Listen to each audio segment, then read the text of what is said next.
From the FingerLakes1.com studio, I'm Josh Durso, and this is Inside the FLX.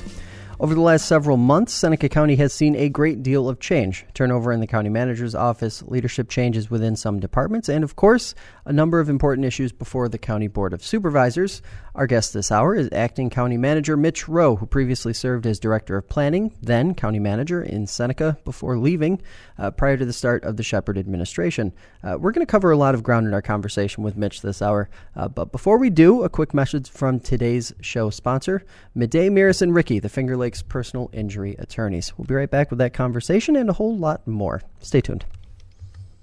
I was severely injured. I was on a ventilator. My husband was scared, and he just went for the nearest number that he had heard advertised over and over and figured they're the best. They know what they're doing. I think that's the typical reaction. But unfortunately, it wasn't the right one. And I'm thankful that we learned that early on in the process. He decided to look for someone locally who would give us a little more personalized attention. And when we met Steve and talked with him, we knew that we had found that person. If you want to feel like you have an attorney who's in your corner, who's going to listen to you, who's going to endeavor to understand you, give Steve a call. I really felt like everyone at Midday, Mears and Ricky really cared. For a law firm that cares about you, contact Midday, Mears and Ricky at 315-568-0911. Prior results do not guarantee a similar outcome. And welcome back to the show, and welcome to you, Mitch. Welcome back to Seneca County, and thanks for taking the time to come in. Thanks for having me in, Josh. Appreciate it. So, obviously, we're going to talk a little bit about your background and how you sort of came back and what your role was like when you did work here in Seneca County. But set the stage for us. Why was this the right time to come to Seneca County and continue your work as county manager? Well, I'll tell you. For starters, when I made the decision to leave my employment with Seneca County in January of 2014, I truly felt bad about leaving. When I became the county manager in January of 2012, I honestly thought that I would finish my career with Seneca County, and an unexpected opportunity to return to the city of Rochester presented itself, and when I was a county planning director, I commuted from Rochester for those 3.5 years, and then when I became the county manager, rightfully so, there was a residency requirement, as there should be, and so I talked to my wife about it, and she said, "I'll support you in this career opportunity, but I'm not going to move." So we bought a house in Seneca Falls on East Bayard Street, and so I lived here, and she lived in Rochester, and we made it work. But when I made the decision to leave, not only did I feel bad, but being very open about this, there was a level of regret that I lived with over the time I left, frankly, right up to the time that I had an opportunity to come back. I continued to follow events and activities here in Seneca County. Would make sure every summer I checked into the Driftwood down in Ovid to spend some time, and I saw that John had made his decision to leave, and I heard from a couple supervisors and wanted to know if I would be interested in coming back on an interim basis. I had retired from public service earlier this year, or so I thought. And so I think if it was at the beginning of the year, a budget was in place and there would be time. I know when I left there was a period of time where the position was empty. And I thought, given the time of the year, the need to develop a budget, some of the things around the audit that were going on, some of the vacant department head positions, and the other thing that had happened was the storm in the south end of the county. So, I had taken a full-time job at the Landmark Society of Western New York when I retired, and I went to see Wayne Goodman, the director, and I know you had Larry and Caitlin on recently. And I told him I really felt compelled to do this. He said he understood, so I shifted to part-time there. But just this past week, I actually amicably submitted a resignation at the Landmark Society because I told him at the time I thought maybe the interim would wrap up by the end of the year, but it appears that it might be a little longer. So in fairness to Landmark Society, in any event, those were really the things that drove me to want to do this, and so I'll no longer have to feel bad. So I want to talk a little more about that because I think that's interesting. Do you think it was more just passion and desire for the specific area, Seneca County, or a little bit of a lack of you wanted to finish the job and didn't finish the job, or maybe a combination of both? I would say a combination of both. I'm very fond of Seneca County.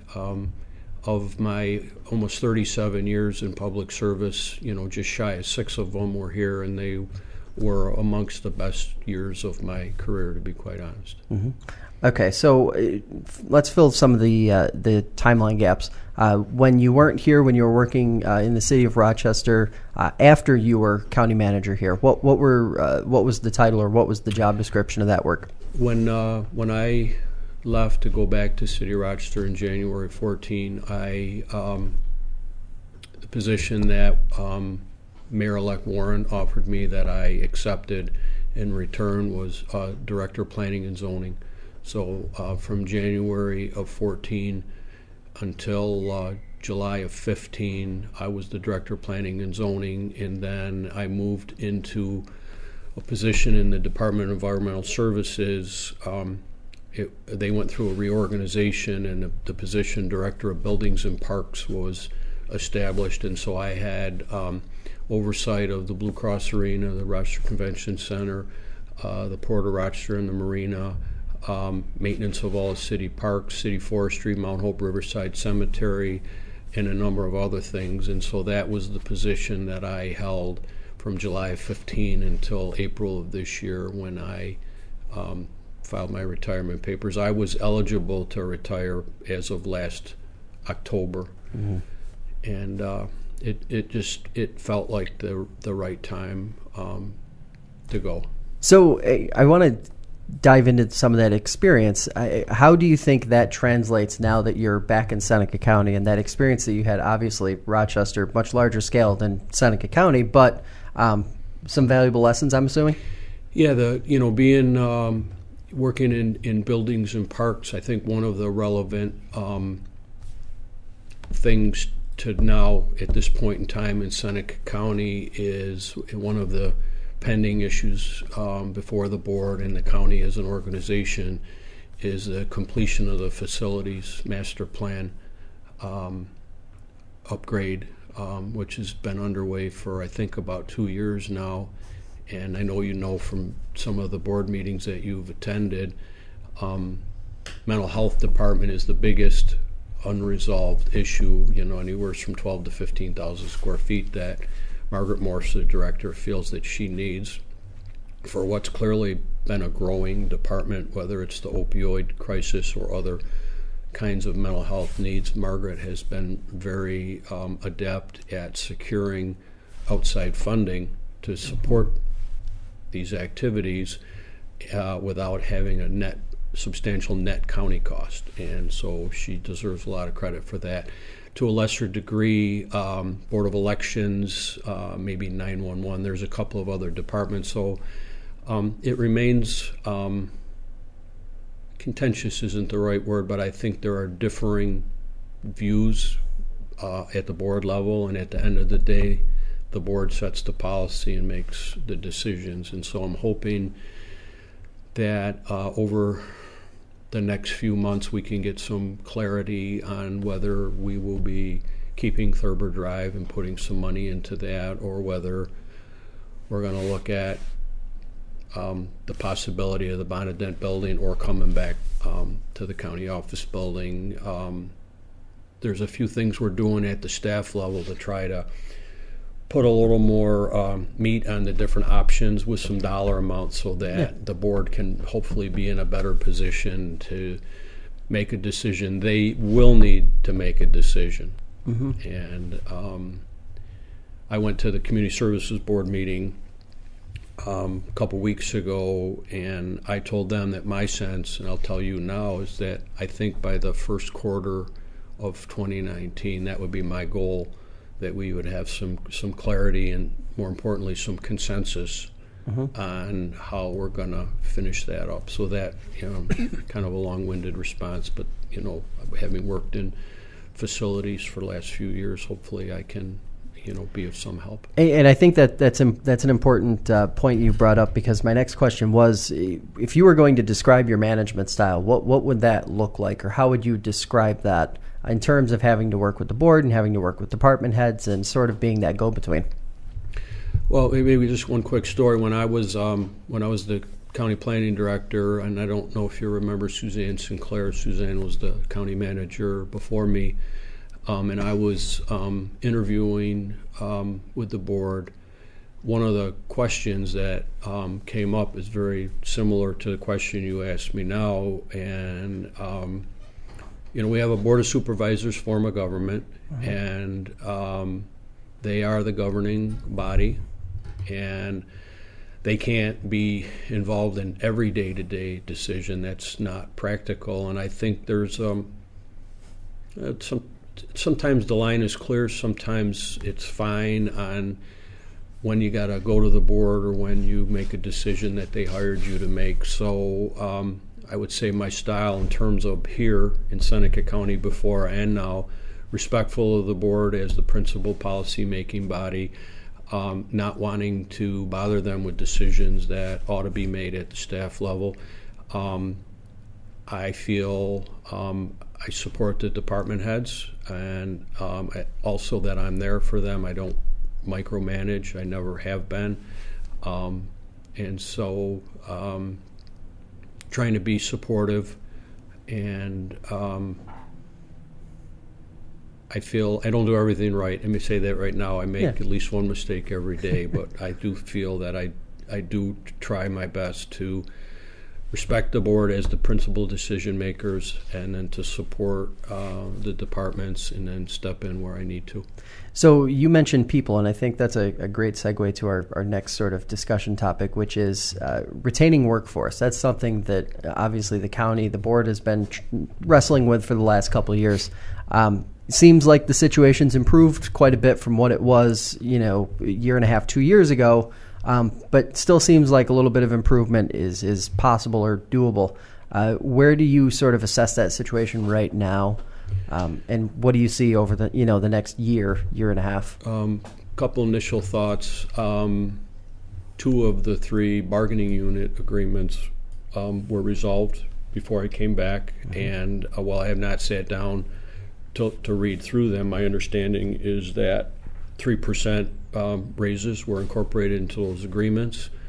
That is a higher percentage than I recall when I was here earlier in my career. I know when I was here between 08 and 14, there were some years that management didn't get any increase, and the board voted unanimously recently to extend the 3% salary increase to management. And so I do think that the board has been supportive of the county staff. They do recognize the issue of, you hire somebody, you train them, you get them up to speed, and then a neighboring county that pays a little better, you lose them. We have careful not to say too much on this, but the road deputies union they have not ratified yet. It's close, as I understand it. I have not been sitting at the table, but I believe that the board, recognizes that dynamic. I think that I know when I was here before, of all job classes, that was one where the county was losing people. There are a couple other thoughts that I have. Right now, the Department of Human Services has a tuition reimbursement program, which actually just came up for renewal at the board, and I think that that should be something that the board should consider extending to countywide. Just for a quick story for myself, from 1985 to 1996, 11 consecutive years, I took advantage of the city's tuition reimbursement program, which at the time was $2,500. And the reason I bring it up is that generally, when you take advantage of an employee reimbursement program, you make a commitment to stay, Right. and that if you leave within a lot of times it's a year, but it could be 2 years, that if you leave after taking advantage of an employee reimbursement benefit, you have to pay that money back. So I do think that that's another tool that can help with retention. And then the last one is more of a qualitative thing than a quantitative thing, is to have a work environment where you look forward to getting up and going to work, and you feel like you're part of a team and doing important work. And that's more of an intangible thing. And I do think the board, I don't know if you're familiar with the vacancy committee process, where you start there before you go to the board. And in the short time that I've been back, there have been more than one situation where an employee has taken on more duties, and the department head felt that they were worthy of an upgrade. And so those have gone to the vacancy committee, and I believe that the board has been supportive of each of those over the last few months, and I think that that also relates to the retention issue. How, sort of, you have both, you're able to come into this conversation with a little bit of a mix of sort of the outsider viewpoint, and also the insider as somebody who, has done Seneca County for a long time. How important is that staying competitive with other counties? Because it seems like going through the budget processes and, the negotiations with unions, sometimes that aspect of it gets a little bit lost from time to time. I don't want to come off as pessimistic by any means. I think it will, for a county, I got to just make sure this sounds okay. Being a little bit of a smaller county, I think you're always going to have that challenge or that dynamic to possibly lose somebody that can see a few more bucks, and maybe more of an upside potential to progress career-wise. I think that it's always going to be a challenge for a county like Seneca, and I think you can't just open the floodgates and give everybody $5,000, $10,000, $15,000 raises right out of the gate. But I do think, the 3% in the contract, over time, I think will help to kind of bring the salaries a little more in line. But I think it'll always be something that Seneca County will have to work at. So let's shift gears a little bit. You alluded to it a little bit earlier, the financial audit. Where do we stand in that process, and how close is the county sort of to the end where they can say that we are rebalanced, everything is set null at zero, and move forward? So the work on the 2017 budget is essentially completed. We will probably have a couple of budget amendments to bring to the board so that the budget document reconciles with the audit. But the audit in and of itself has been completed. We have sent those documents to the agencies that require them, State Comptroller's Office, a few other organizations that we do business with that require them. On a related note, Haley Stevens, our new finance director, who is off to a great start. I've been very impressed with her work. We are already starting on our own to do some reconciling in 28, figuring why wait for Bonadio to tell us there's some adjustments that we know and can make for ourselves. So we're already proactively making some adjustments on our own for 18, which will reduce and minimize the number of adjustments that will be made through the formal audit, sometime next year. Nick Ciotti, former county treasurer's been back on a limited basis, and Nick has lot of institutional knowledge and expertise, and so he's been a big help as well. And again, Haley is off to a really, really great start, and the county's fortunate to have her. So what about, where does that put the county then for the 2019 budget in that part of the process? Because I would assume the 17 and 18 have to be closed before you can move forward to the next step, right? I would say technically 18 doesn't need to be closed, but to the extent that we saw some things that needed adjusting in 18, we need to adjust those in 19. And Haley and I had worked in that regard on a number of those before I filed the tentative budget with the board, and I believe it was November 7th. So we were able to make some adjustments prior to filing the tentative budget with the board. We've had 2 sessions with the board. November 13th, I made a brief overview presentation on the budget, and then we discussed briefly on the 27th with the board. And I think you were there. Frank Sinecropia got up and was asking for about another $9,500 to support his department's activities. I have identified $9,500 that I can pull back from a couple of other lines so that we don't have to ask the board to increase the levy, which is at $9.8 million, exactly the same as last year. Rob, one of the kind of tying back to the employment issue is Rob LaPrade had asked for an upgrade of one of his current staff with a net increase of about $9,000.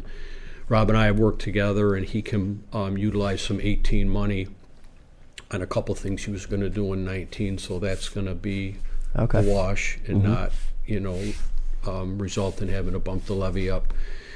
And we've got about $100,000 more in the contingency line for next year than we have for this year. So I'm expecting a couple of modest amendments December 11th. There is a public hearing that night, so anybody in the community who feels we haven't done a good job with the budget, that we missed something, will have an opportunity to be heard. And if the board finds merit, should somebody present, that could possibly be another adjustment. The other is DA Porsche came to the board, and with his pending transition to the bench, the possibility of some additional staffing needed there. So that's another one. Kathy Corona and I have been looking at the salary implications. Barry had presented that he thought it could be budget neutral, but we're still kind of working through that. But I think we're in a really good place with the 19 budget, not having to raise taxes. The sales tax continues to be a major financial driver for supporting county activities, and I know you and I had exchanged an email on that maybe 6 weeks ago. And just last week, Supervisor Bob Heisen asked me to run the numbers for the last 10 years for sales tax revenue for Seneca County, which I did and got to him late last week. And just to hit a couple points, in 2007, the county was taking in about $16 million a year in sales tax. A decade later, we're now taking in $25 million a year. And it is more, certainly sales tax revenue is more susceptible to an economic downturn than the property tax, no question about it. But with the outlet mall, with a strong tourism-driven economy, now with Del Lago there, in addition to the gaming revenue, there's sales tax revenue that's generated there. And, you have the Petro rest stop. I mean, we're really, really uniquely positioned to benefit from sales tax here in Seneca County. And as far as one of the things that we always hear anytime we have an elected official in here, unfunded mandates, how difficult is it just on the year-to-year basis to hold the line and just to keep that sort of neutrality from year to year, so there isn't a hard hit on the individual taxpayer when the cost of doing business tends to increase? If we didn't have the Del Lago Casino here now and the strong sales tax base, it would be a much more difficult situation for us. There would no doubt we would be having to raise taxes. A couple things. When I was county manager before, to give some credit to the state, one of the things that happened when I was county manager before is the state had passed a law that they were going to place a cap on the growth of Medicare. Mm-hmm. And it was like it was 3%, 2%, 1%, and then totally capped. And so that has helped because those costs do keep going up. It would be nice in a perfect world if the state took all of it, but the cap on the growth has helped. I've had mixed feelings over the years about the 2% tax cap because on the one hand you're telling, in our instance, counties, you're mandated to this spending and to provide these services, and oh, by the way, even though we're mandating to, you have to keep it within 2%. Yeah. I don't know if you're familiar with NYSAC, New York State Association of Counties. I know that, in fact, the legislative conference is coming up in January in Albany, and I know NYSAC as kind of the lead for the counties throughout the state continue to work on this. It'll be interesting to see how things go in Albany the coming year. The Democrats are taking the Senate and in a substantial way, and our Senate, I have to be careful on this topic too, but we'll have Senator Helming, Senator Funke, Senator Robach, and then others going towards Buffalo, who are all in the will be in the Republican minority now. So it'll be interesting to see what kind of policy changes come about, but it's also going to be interesting to see how the Finger Lakes and the upstate region, how we fare under this new arrangement in Albany. So shifting gears a little bit, one of the big expenses sort of on the docket for Seneca County, it seems, would be the South County sewer situation. A little bit complex and confusing. Give us an update on sort of where that stands and how we got here. Okay, if I could, real quick for context. So when I came to Seneca County first time in 2008 as county planning director, at that time the town of Romulus was running the water in the 2 sewer districts for the county through an intermunicipal agreement, and then the county board decided they didn't want Romulus to do it anymore, brought it back to the county. Then county engineer Jason McCormick was made the administrator of the districts. Jason left county employee while I was county manager. I was, I probably should say, trying to do it in addition to my other duties. We formed an advisory board, and then because the people, when it went from being managed by Romulus coming back to the county at the north end, mm-hmm. There was a feeling that there was inadequate representation from the south end. So we formed this advisory board, and then I left in January of 14, and then Marian Kowalski was hired to be the administrator of the districts, and then now Sam Preem, the now Commissioner of Public Works, is. So the districts have, there's been a certain contentiousness to the districts. The other thing is that the infrastructure is old. Mm-hmm. It goes back to when most of it when the Army was here. So mm-hmm.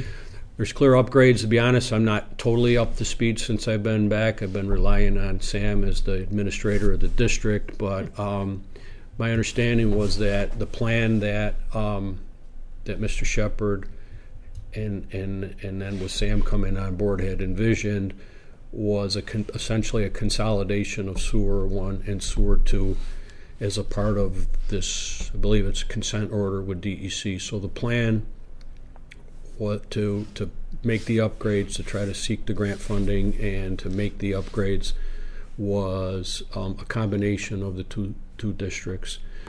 Sam brought an item to the board in that regard last week, and that was held in committee, sensing more than one or two board members are not comfortable with this approach to combine the districts, feel that it would be less costly to keep the districts separate. There's a plant in one district kind of up on the former depot, and then there's one down in Willard.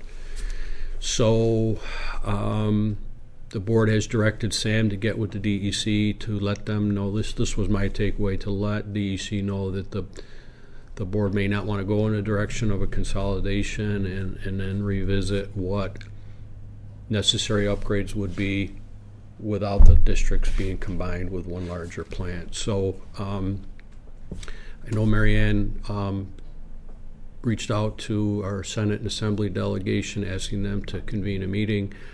I have not heard that anything's been scheduled yet, but we will continue to do our best. It's been, the districts have had competing thoughts for a long time, and I suspect probably will going into the future. So staying with the sewer theme, another big project, the 318 sewer corridor, obviously big because of Del Lago. Where do we stand with that one? So it's really becoming increasingly time sensitive.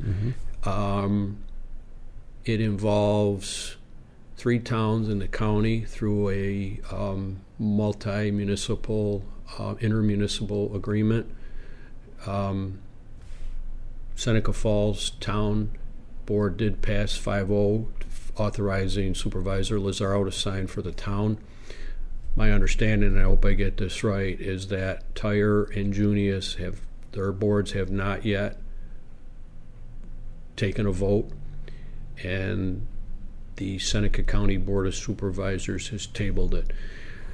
On December 10th, there is going to be a meeting of all the parties to sit down and to hopefully resolve any open issues that may be preventing town boards from taking their vote.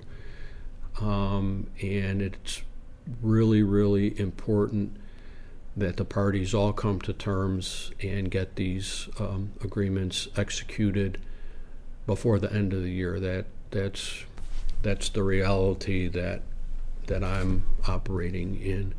It's important for Del Lago.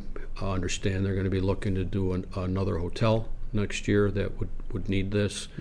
My understanding, and I've not seen any reports, my understanding is that the Junius facility that supports the outlet mall is reaching the end of its useful life, and with future growth potential in the 318 corridor, and that's where so much of our sales tax revenue comes in to support day-to-day operations.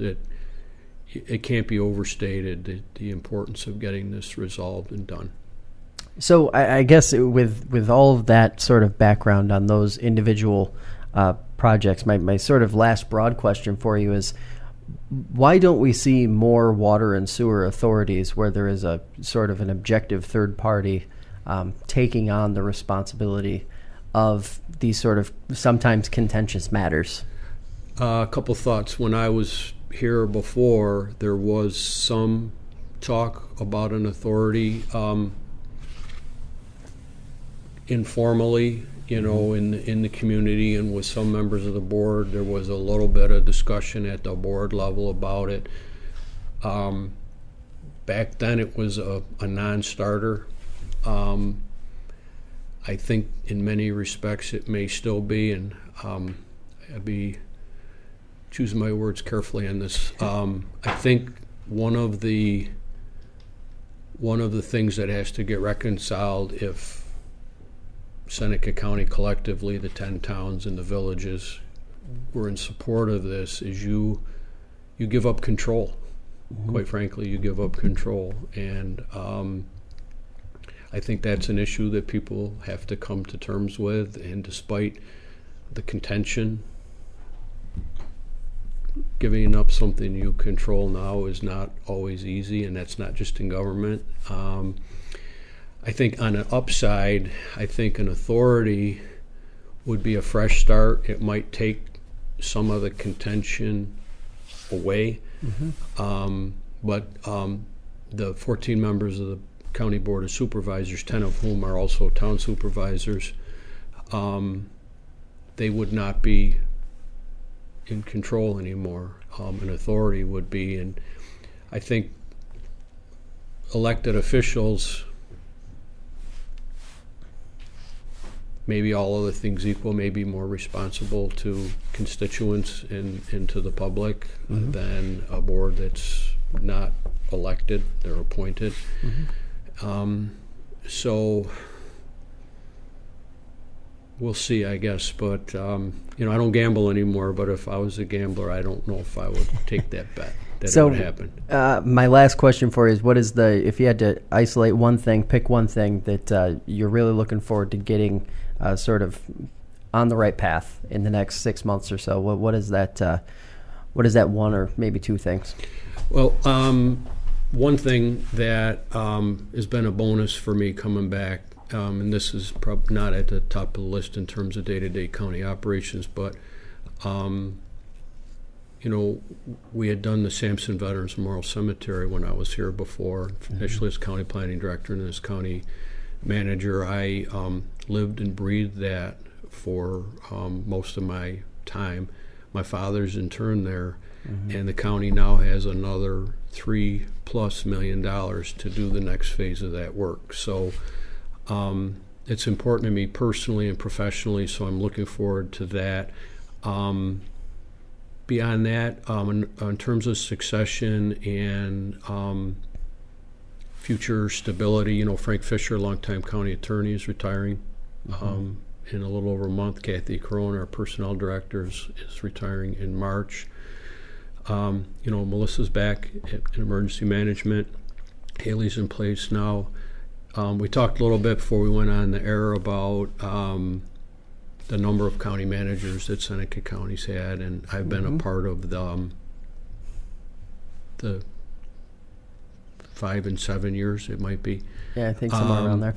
So my hope would be that at the end of my interim time, that a new county attorney, a new county personnel director in place, and that a county manager is selected who will stay for a considerable amount of time. And then, I would feel good about having come back and spent a little extra time. All right. Well, I appreciate you taking the time to talk with us, and I'm sure we'll have you back again before your time is up to sort of give us an update on things. All right? Thanks for having me in. All righty. Well, that's going to do it for us today. Thanks for listening, and remember, Inside the FLX is available as a podcast on iTunes, Spotify, and Google Play. You can download the FingerLakes1.com app for the latest news, weather, sports, podcasts, and breaking news alerts on your smartphone or tablet. Be well, and we will see you next time.